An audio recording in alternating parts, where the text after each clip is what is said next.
Good morning. कल हम लोगों ने income from house property chapter start किया था और income from house property chapter के अंतर्गत हमने विभिन्न प्रकार के पहलुओं के संबंध में बात की थी और उसके संबंध में जो इंट्रोडक्शन से संबंधित बातें हैं वो सारी बातें हम लोगों ने की थी कि किस प्रकार से इनकम टैक्स के अंतर्गत हाउस प्रॉपर्टी की इनकम टैक्सेबल मानी जाती है और ज्ञात की जाती है। लेकिन ये ध्यान रखिएगा कि जब कभी भी मकान संपत्ति है तो वह चाहे स्वयं के उपयोग के लिए है चाहे किराए पे ली हुई है तो हमें आय प्राप्त होती है और जो आय प्राप्त होती है वही इनकम फ्रॉम हाउस प्रॉपर्टी है। तो आयकर अधिनियम के अंतर्गत इनकम फ्रॉम हाउस प्रॉपर्टी के लिए 2 सेक्शन दिए हुए हैं। सेक्शन 23 के अंतर्गत हमें ये ज्ञात करना पड़ता है कि उस मकान का वार्षिक मूल्य क्या है या उस मकान की एनुअल वैल्यू क्या है, और सेक्शन 24 के अंतर्गत हमें उस मकान से संबंधित जो डिडक्शंस हैं वो उनमें से घटाने होते हैं। तो उन डिडक्शन को घटाने के बाद में जो राशि प्राप्त होती है वही इनकम फ्रॉम हाउस प्रॉपर्टी कहलाती है। तो आप लोगों के सामने नोट्स दिए हुए हैं। उस नोट्स के अनुसार हेडिंग में मैंने लिखा है computation of taxable income from house property and taxable income from house property is ascertained in 2 steps under section 23rd. Under section 23rd saying about determine annual value and under section 24 saying about deduction. तो हम ये कहें कि मकान जो संपत्ति होती है वह 2 प्रकार से अलग अलग ज्ञात की जा सकती है। एक तो मकान संपत्ति हमने किराए पे दी हो और उससे प्राप्त होने वाला किराए के संबंध में, और दूसरा है कि यदि हमने अपने स्वयं के उपयोग के लिए ही उसका यूज किया हो तो ऐसी स्थिति में उसकी इनकम फ्रॉम हाउस प्रॉपर्टी क्या होगी। तो जब कभी किराए पे दी जाती है तो उस मकान को कहा जाता है लेट आउट हाउस, जो आपके सामने नोट्स में भी दिया हुआ है, मैंने हेडिंग भी दिए हैं। और यदि अपने उपयोग के लिए किया जाता है तो उसे सेल्फ ऑक्यूपाइड हाउस कहते हैं। अब लेट आउट हाउस अगर है तो उसमें हमें सबसे पहले ग्रॉस एनुअल वैल्यू ज्ञात करनी पड़ेगी। ये ग्रॉस एनुअल वैल्यू क्या है, ये चीज़ हम आज के टॉपिक के बाद में कल वाले टॉपिक में अच्छे से समझेंगे।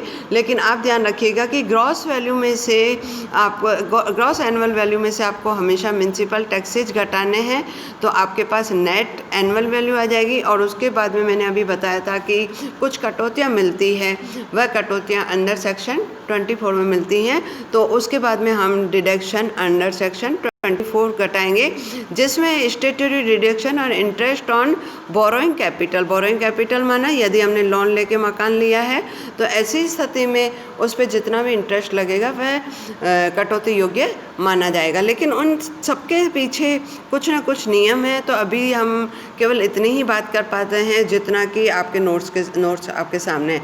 मैंने कहने का अर्थ है डिडक्शन अंडर सेक्शन 24 में 2 चीज़ें घटाई जाएगी, स्टेटरी डिडक्शन और इंटरेस्ट ऑन बोरोइंग कैपिटल।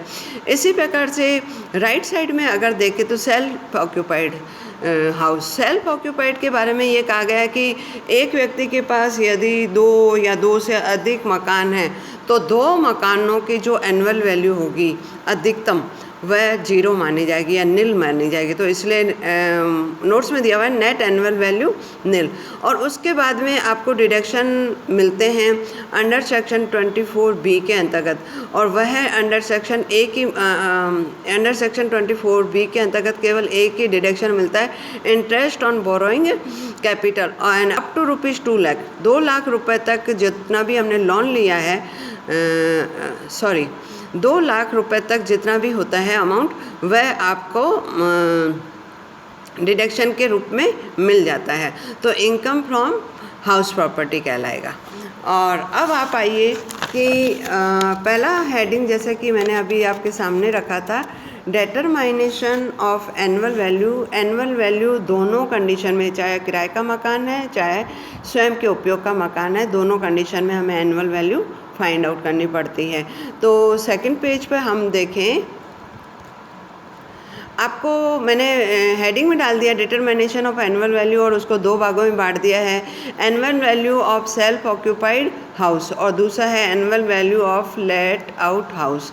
तो पहले मैं ए वाला पॉइंट सॉल्व कर रही हूँ या आपको एक्सप्लेन कर रही हूँ। उसमें दे रहा है annual value of self occupied house, मतलब यदि हमारे पास 2, 3, 4 मकान हैं और हम उनकी एनुअल वैल्यू फाइंड आउट कर रहे हैं, तो बहुत अच्छे से सुन लीजिए। 4 मकानों में से 2 मकान की एनुअल वैल्यू निल मानी जाएगी और 2 मकानों की एनुअल वैल्यू ठीक वैसे ही मानी जाएगी जैसे वह किराए पे उठा हुआ मकान है। तो सबसे पहले ये बात तो ध्यान रख लीजिए, अपने 2 मकानों का सेल्फ ऑक्यूपाइड हमेशा एनुअल वैल्यू निल मानी जाएगी। तो आपका पहला पॉइंट मतलब हेडिंग जो दिया हुआ है उसका जो समझाया हुआ है, annual value of self occupied is nil. Nil कब तक है? केवल 2 मकानों के संबंध में। यदि 4-5 हैं तो 2 मकानों पर हम एनुअल वैल्यू निल मान लेंगे और उसके बाद में दूसरे मकानों को हम किराए का मकान मान लेंगे, और है ही एक मकान, तो ऐसी स्थिति में वह एक मकान की एनुअल वैल्यू निल आ जाएगी। और ये एनुअल वैल्यू निल आना भी कुछ परिस्थितियों पर निर्भर करती है, कि कुछ परिस्थितियों पर निर्भर करती है। और इसमें पहला पॉइंट दे रहा है, सबसे पहला पॉइंट दिया हुआ है कि house is self occupied through out the year. ये एनुअल वैल्यू 0 तभी मानी जाएगी जब गत वर्ष में संपूर्ण अवधि के अंतर्गत या गत वर्ष पूरा का पूरा उसने उस मकान का स्वयं ने उपभोग किया हो। और यदि उसने स्वयं ने उपभोग के साथ साथ यदि वह अपने अवयस्क पुत्र पुत्री या अपने माता पिता के साथ भी उसका उपयोग किया है, तो ऐसे मकान की एनुअल वैल्यू 0 मानी जाएगी। ये दिया हुआ है आपको सेक्शन 23(2)(a) के अंतर्गत। सेकंड पॉइंट दे रहा है कि when house is not occupied due to service और बिजनेस एल्सवेयर। होता क्या है कि जैसे किसी करदाता का या किसी व्यक्ति का मकान एक शहर में है और उसकी नौकरी दूसरे शहर में होती है, तो ऐसी स्थिति में यदि वह दूसरे शहर में नौकरी करने के लिए जाता है तो अपना मकान उसका पूरा खाली रहता है। तो जब कभी वह मकान पूरा खाली रहा गत वर्ष में, तो ऐसी स्थिति में उसकी एनुअल वैल्यू निल मानी जाएगी। और यदि गत वर्ष में उसने अपने मकान का उपयोग किसी भी लाभप्रद वस्तु स्थिति के लिए नहीं किया है, तो भी एनुअल वैल्यू 0 मानी जाएगी। अब तीसरा पॉइंट कह रहा है कि when more than 1 house is self occupied. जब एक से अधिक स्वयं के मकान हों और उसका उपयोग हो रहा हो, तो करदाता के पास यदि एक से अधिक मकान हैं और तो ऐसी स्थिति में वह अपनी इच्छा के अनुसार किन्हीं 2 मकानों का वार्षिक मूल्य 0 मान सकता है, लेकिन 2 से अधिक मकानों पर होने पर वह किराएदार के रूप में या किराए पर उठे हुए मकान के रूप में वह एनुअल वैल्यू फाइंड आउट करेगा। और इसके आधार पर हमें कुछ पॉइंट और दिए हुए हैं कि अगर उसके पास 4 मकान हैं या 5 मकान हैं, तो वह किन वाले मकानों को सेल्फ ऑक्यूपाइड माने और उसकी एनुअल वैल्यू निल माने। तो ऐसी स्थिति में ये कहा गया है कि वह अपनी इच्छा से किन्हीं भी 2 मकानों को सेल्फ ऑक्यूपाइड मान सकता है और उनकी एनुअल वैल्यू निल मान सकता है।